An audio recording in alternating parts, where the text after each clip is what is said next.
Okay, hi guys. Good morning. Hi. Happy last day of the conference.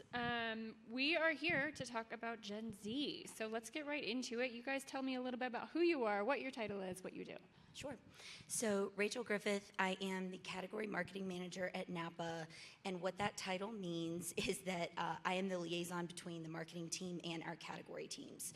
So I focus on underhood products, which is batteries, rotating electrical, engines, transmissions, filters, things like that. So I have a pretty specific category group. And then my background was really in agencies for the most part in my career. I've been working almost 20 years, which is embarrassing to say. But I've worked agency side and client side, focused on restaurants and automotive. Thank you. Hi, I'm Sarah Grosz. I lead influencer marketing at Allbirds. Everything from paid influencer, affiliate influencer, community marketing, event marketing, and a lot of Gen Z. I'm Jesse Semchuck, VP of Marketing at Pestie. We do DIY pest control, and my team covers everything from acquisition to influencer to loyalty. Excellent. Okay, Jesse, we're going to stick with you for the first question. Does future-proofing exist in the context of retail marketing to Gen Z? And tell us why or why not. I personally don't think so. I think Gen Z is really focused on price, right? They were raised in a world where all their attention was disparate, and they're into lots of different things. So it's really hard to say you're going to future-proof this brand for Gen Z because there's not a lot of brand loyalty, in my opinion. Thoughts? Do you guys agree? Yeah, pricing definitely has a huge impact. We have a variety of different price points, and we just know that lower price points always hit. Also, sales always hit with Gen Z, especially usually it's not their money that they're spending. But also just kind of thinking about the future of brands and also where Gen Z is right now. They're just starting to graduate college. They're just starting their first job. And so when we're thinking about future-proofing Gen Z and how to attract them, you should also be thinking about how you can adjust your content strategy to also speak to them in a way that employee-generated content is speaking to Gen Z like it never has before, and it also the opportunity for this Gen Z audience to connect with future employers through social media is extremely important today. Tell us a little bit more about that. We have this generation, it's the first generation of truly digital natives, so we have a lot of content creators. We create content just by living in this society where we grew up with phones in front of our faces when we were babies. Maybe not quite that extreme, but close. So can companies control their employee-generated content, and what control do they have? Yeah, it's a huge risk. I was actually watching TikTok this morning, and there was someone at MAC Cosmetic filming her day, posted it on TikTok, and it was a whole whoa moment when at the end of the video she was actually fired. And so I didn't understand what was going on, and it was just because of so much personal information that can be exposed through content. And that's also something to consider as a brand, how do you encourage and promote this content, especially when the new generation of your employees are so digitally native and they have this reach that none of your executives might have ever dreamed of. And so just thinking about that as a company, how do you leverage that additional bonus is really important, but it's extremely hard to control, and there's a lot more social listening tools that help enable this monitoring. Rachel, you have a legacy brand that you're working on. As such, you've got quite a variety of audiences that you're trying to speak to. So how do you balance, talking to the Gen Z audience, talking about their preferences, but not alienating your older, more traditional audience? Yeah, it's really hard at NAPA because we hit our 100-year anniversary this year, which is awesome, but when you have a legacy brand like that, people, the younger the person is, the more they're going to see that as, oh, that's my dad's brand. Really, that's my grandfather's brand. Like, we see that all the time. And so one of the things that NAPA tries to do, and I think we do a great job of it, is really trying to get in on the ground floor and make sure that we are getting brand loyalty early. So we sponsor a lot of trainings. We do a ton of career fairs, just a lot of things where we are trying to kind of get the sense, or put forth the sense, that we aren't just your grandfather's brand, that we're really supporting you as, like, you know, a high school student trying to pick your career, or trying to, you know, figure out what you want, you know, whether you want to go to college or not, things like that. Like, that landscape is evolving so much, and I think NAPA really invests a ton of time and resources into it. And, you know, we hope that's going to pay off. It is yet to be seen, but I feel really good about that strategy, because we're helping with education and we're providing a lot of value, you know, early in people's lives. So I hope that that's creating, like, a really positive brand relationship early. So that's the hope. I think it'll pay off. I feel confident about that. When are you planning to check in on those results? I probably will not be around by the time those come out. Sarah, tell us a little bit about the Allbirds audience. Who has your primary audience been, and how do you reach them through the influencer space? Sure. So I would say our core customer tends to be older than Gen Z. And so it's been a challenge, because that limits our audience. And I mean, hopefully everyone has 2 feet. So that shouldn't limit our customers and the age demographic of purchasing. And so for me, influencer marketing just enables new audience tapping, where this older demographic, especially men, are not generally as active as younger women. And so it really allows me to tap into just an entirely new audience in an authentic way. How I think about influencer marketing and how it's different than traditional performance marketing is I am encouraging a group of outsiders to position my brand. It's not coming from my brand speaking about us. We can do that through, like, promoting reviews and testimonials, but it's truly the ability of shifting just, like, perspective of a brand through a truly, like, third party. And so when you're tapping into this new audience, it just made a ton of sense to invest in social and influencer marketing, because if we can't age down ourselves, for sure Gen Z will be able to do that for us. Yeah, I think that's a good point. I mean, if you're more prescriptive with what you're asking them to do, your performance is just going to be worse, right? So as a brand, you have to be willing to allow yourself to try different things on different channels and really push it. At Pestie, we're 25 to 34 primarily. First-time home buyers that want to save money on pest control, but also, like, super boring. Like, no one's thinking about the product until they need it, but when they need it, they're looking for a solution quickly. So we really try to focus on being in front of them and being there when they have a bug problem. Sorry, I was just going to say, on that topic, that's exactly how it is with car repairs. You're not thinking about it until you're stranded on the side of the road. So I think one of the things that we always think about is, how do they think of NAPA as their brand that can be their solution, you know, and that's the first thing they think of, instead of maybe calling AAA, which, no shade to AAA, because we have a lot of partnerships and relationships with them, but, you know, we want them to think of us first. So you've got to make sure the brand recognition is there enough to make that happen and make them be your first call.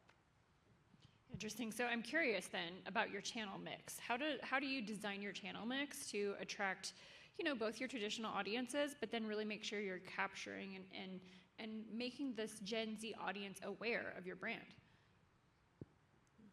I can start. I think NAPA really tries to do full stack of media, but I think we do different things for different audiences. So for instance, you know, we always have spots in NASCAR races. NASCAR fan base is rabid. I mean, people love Chase Elliott as our NAPA driver. People are obsessed with him in Georgia. He's a Georgia guy. His dad was a racer. Like, I'm not even a big NASCAR fan, and it's amazing to kind of see the loyalty there. So, we speak to them with that. We started on the influencer topic. We really started kind of focusing on influencers within the past couple years to attract the younger audience because we know we need to be doing that. And one example of it, we had a guy, his Twitter or his Instagram handle is the Dorm Room Mechanic.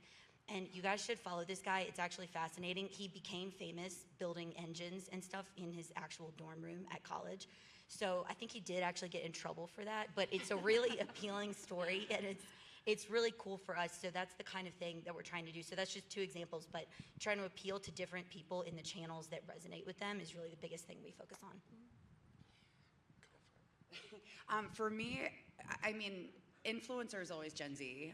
You also can think about the actual network and platform.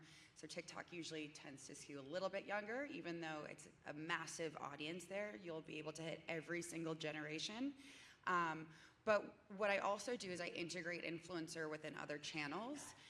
So it's a more consistent conversation, and especially through something called whitelisting, where I'm leveraging an influencer's handle and pushing an ad out. So it says sponsored on their page, or it says a sponsored ad. It's not boosted.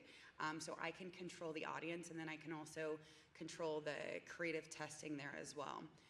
So it's really nice to kind of see the consistency throughout influencer and then also more traditional paid social.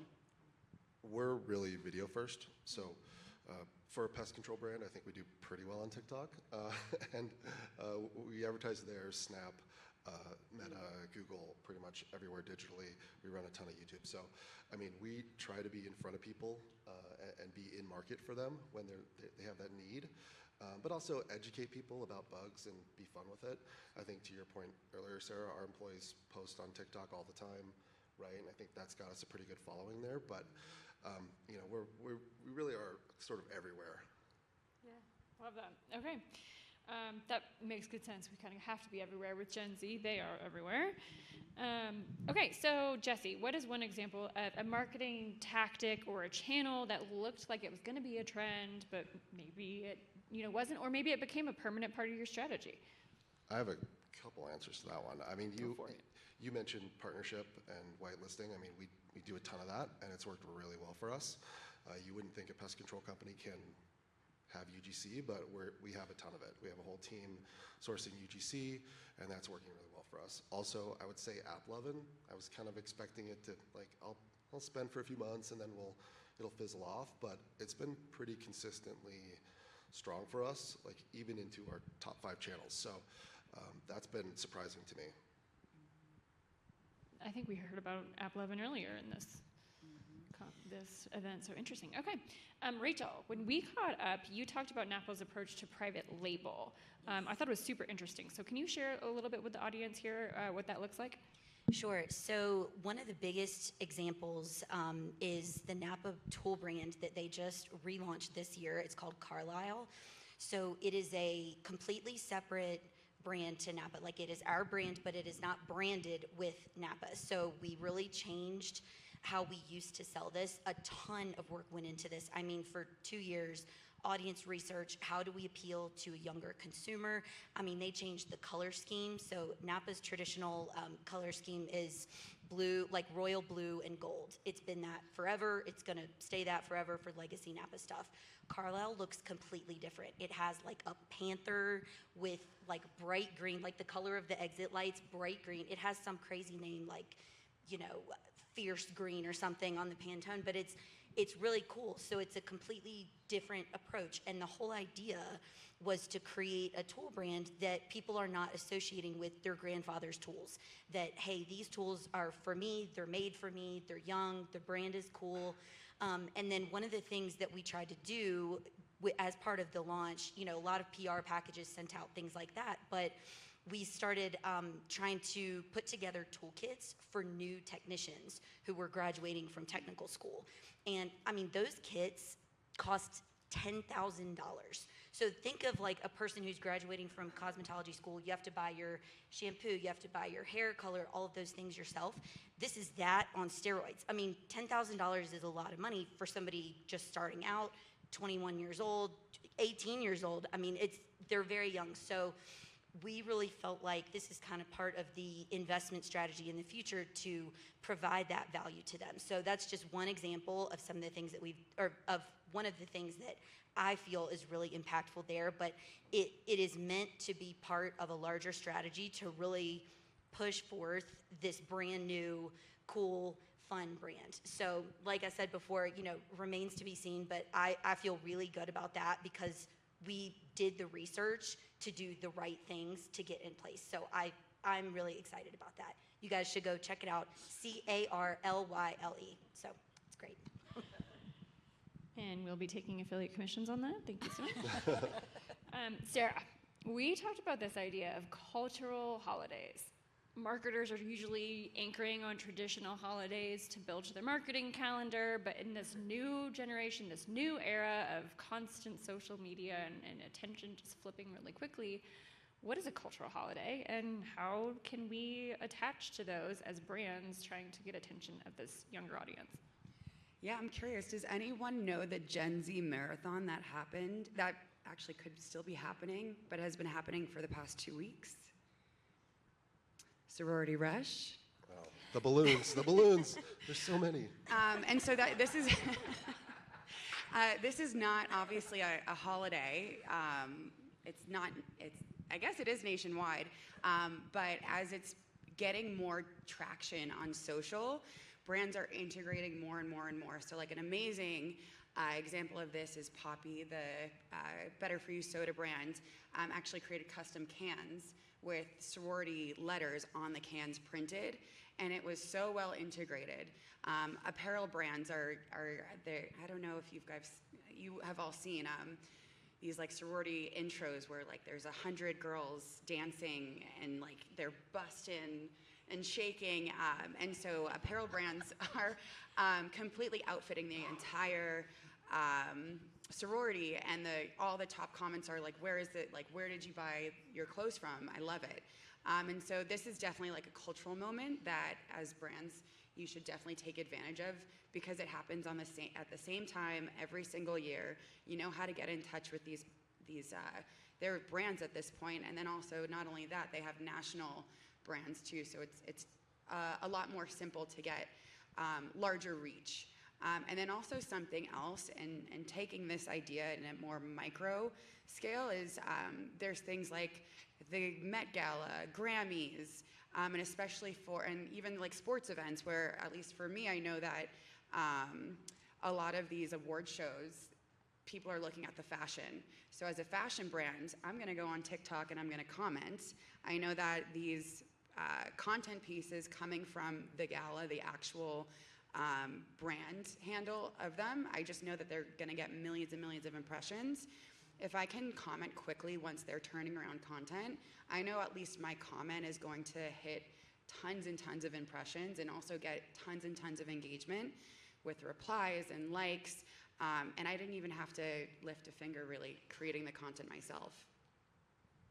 Wow, that's awesome. And so there's a lot of authenticity that's baked into responding on social media. How do you ensure that your brand voice carries a truly authentic tone and you're addressing, the right audience at the right time?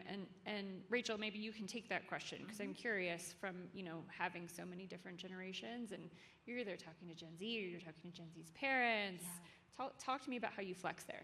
Yeah, that's a hard one, and I think we really have to be pretty specific about what we're trying to get out of our responses, right?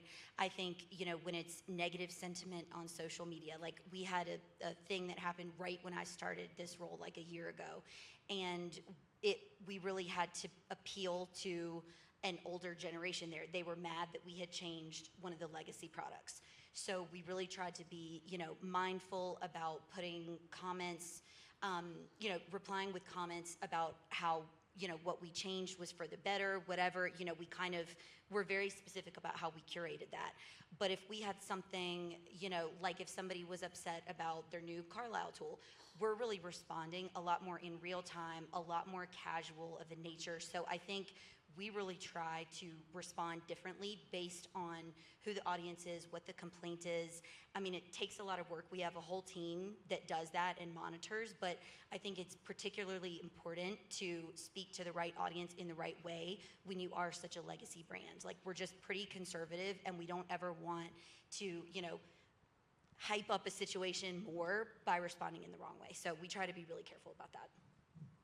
So I'm guessing you're not doing any sorority rush integration. No, we're not. Cultural moments, I feel like it's more like racing and racing events, that kind of stuff, because people love, you know, like I said, the audience is rabid there. So yes, but no Bama Rush, not I happening. only post breakdowns of the sorority rushes and what did their outfit cost, you know? Okay, so how about Gen Alpha? Are we thinking about them? Are they playing a role in our marketing strategy? When do we need to start thinking about them? Jesse, why don't you start? No, I'm not. Maybe I should be, but I am not right now. Well, I mean, I think the best way to connect with Gen Alpha is parents. And so, Rachel, you probably have a really good perspective of targeting parents and then also like creating a generational brand. And they will turn into the most powerful purchasing generation eventually. And so it's always something I think about. And I execute that through parents. What's also cool is I know exactly who is purchasing for the household. Specifically, I partner with a lot of female influencers, but I know the breakdown of male versus female silhouettes. And I can tell you it's not skewed women. So it just shows like who actually has purchasing power. And it's not everyone that you're targeting is actually your customer. Yeah, I feel like there is a little bit more loyalty, at least to creators with Gen Alpha, whereas like younger millennials or older Gen Z, they really are sort of like deal focused. So at least with my kids, I noticed that they really follow people implicitly and would trust them and buy what they're putting out, right? Their products. Yeah, I think one thing that we think about and we talk about a lot, so in the example of, you know, replying to somebody who's upset about us changing a legacy brand, the reason that people get upset about things like that, like from our, you know, grandfathers, our parents' generation, is because, like, I'll use the example of the filters category, because that's one of the first things I worked on when I started at NAPA. So basically, the filter, like, if you're changing your oil yourself, a lot of people do that. A lot of parents teach their children how to do that. That's an easy car repair. That's one of the first things that you learn how to do. So whatever filter they used, whatever brand they used, that's what they want. That's what makes them feel comfortable. They have a lot of sentiment attached to it. So you wouldn't think auto parts are a sentimental kind of thing, but it really is when it's families teaching each other. So I think we really focus a lot on the parents in that way and thinking about, you know, them passing along their knowledge, especially when it's like an automotive shop that's third generation. They don't want things to change. They want the consistent things that they've had. So, you know, I think when we can, if we do change something and we can make sure that the parents are teaching their kids with these new products, the new innovations that we're making, like, that's us cementing that relationship for the next, you know, 30, 40 years. That is so interesting. Just quick show of hands, how many parents do we have in the room? Okay, a few. Anybody know what Touchland is? Yeah, you do? Yeah, yeah. My kids are obsessed with the Touchland. They won't buy any other brand. Crazy. It's bizarre. I think you're onto something. Yeah. This youngest generation is very brand loyal in an interesting way. Okay, so last question before we head to the audience for your Q&A. What piece of advice would you give to brands that feel overwhelmed at the speed of change in consumer behavior? Jesse, let's start with you. Well, I mean, buckle in because it's never going to stop changing. I think as digital marketers, we get used to it, right? We see how quickly things can change. I mean, I've been running Meta and Google for a really long time, and it feels like every month something's changing, right? And so I think as brands, you have to stay curious not only about your, you know, what you're doing on the acquisition side, but also your audience, because that's evolving too. So stay super curious. For me, I have two small ones. One is brands don't have to be so precious. Right. And especially as generations evolve, it's okay and actually healthy for brands to evolve as well. And then the second is you don't have to have ad campaigns at the biggest scale off the bat. And so it's worth segmenting, it's worth testing, and if you find the nugget of gold, then you have your own permission and the data to really scale it out. And that's what you should be thinking about when you're targeting Gen Z and speaking to them.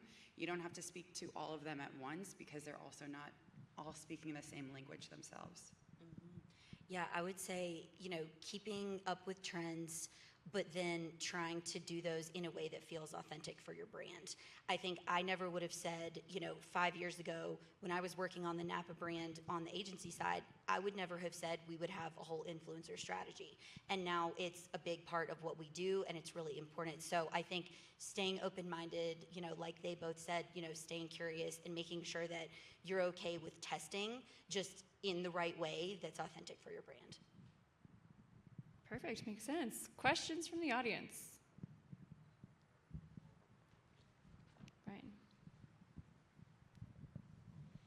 Brian. One of the issues that Brian from Brain Labs, sorry. It's day 3, who doesn't need it? So one of the issues that we talk a lot about is using Gen Z influencers to talk to millennials and us Gen Xers. How many of you are using those similar kind of strategies, or have you explored doing that, and why not if you haven't? We absolutely do that, even though we're in pest control. That's part of our strategy. When you sort of go down an age bracket, right, it becomes a little bit aspirational. So for us, it's like we solved their problem cheaply. We were able to do it. They were able to do it quickly, and they didn't have to deal with that sales guy knocking on their door, right? So we give a messaging that is specific to what we think their audience will like. And a lot of times it's not like you're thinking Gen Z, you're thinking of a fashion influencer or something. We're talking like a guy who's in his early 20s that owns a landscaping company or something, right? But it works, right? I think it's part of our strategy. Something interesting, I was at a round table yesterday, and I forget who mentioned it, but it's a tactic that I've executed myself, and it's actually going the opposite, going to boomers to speak to Gen Z. And like I'm talking about the most adorable grandparent couple, which you don't have to be in their generation to really appreciate and love the entertainment value of it.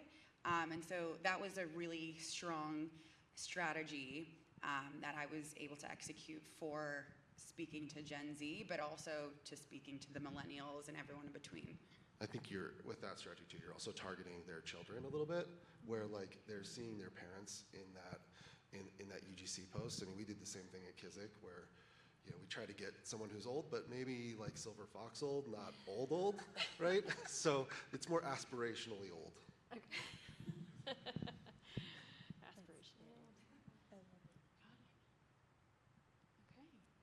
All right. Well, Rachel, Sarah, Jesse, thank you so much. Thank you so much.